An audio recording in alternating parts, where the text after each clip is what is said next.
A 13-foot red-haired giant killed by U.S. Special Forces. A monster photographed rising from a Scottish lake. A winged creature that predicted a bridge collapse. Millions of people believe these are real. Here's what actually happened behind each one. The story goes like this. In 2002, a U.S. Special Forces unit in Afghanistan went looking for a missing patrol and found a cave littered with bones and broken equipment. Then, a 13-foot humanoid with red hair, 6 fingers, and 2 rows of teeth emerged and killed a soldier with a spear before the rest of the unit brought it down with sustained gunfire. The body, the story claims, was airlifted out and the entire event covered up. It's a genuinely chilling story, repeated across military forums, YouTube channels.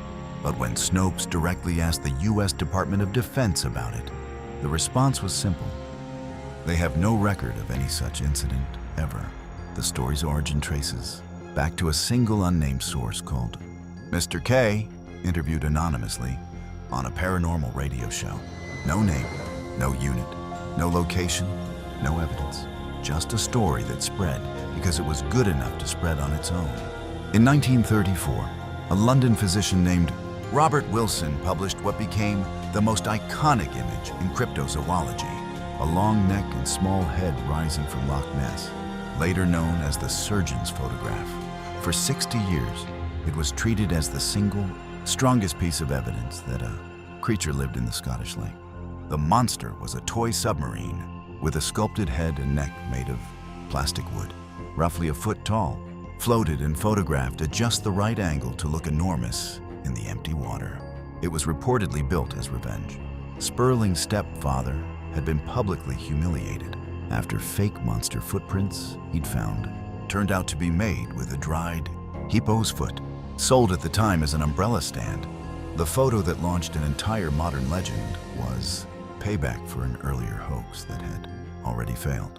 Starting in November 1966, multiple witnesses in Point Pleasant, West Virginia reported a tall, winged creature with glowing red eyes near an abandoned munitions plant. Sightings continued right up until December 1967, when the Silver Bridge collapsed into the Ohio River, killing 46 people. Skeptical investigator Joe Nichols spent years examining the case and zeroed in on a very unglamorous suspect, a barred owl, a large native species with a wingspan approaching 5 feet, strong red eyes shine, an oddly human-looking face, and a body shape that can look genuinely headless in silhouette. A mounted owl shot in the same area is still on display at the Mothman Museum today. The bridge collapse was later attributed by federal investigators to a single microscopic crack in one steel eyebar, a purely mechanical failure. So the giant was one anonymous voice on a radio show. The monster was a toy submarine built for revenge. What other famous legend should I dig into next? Let me know in the comments.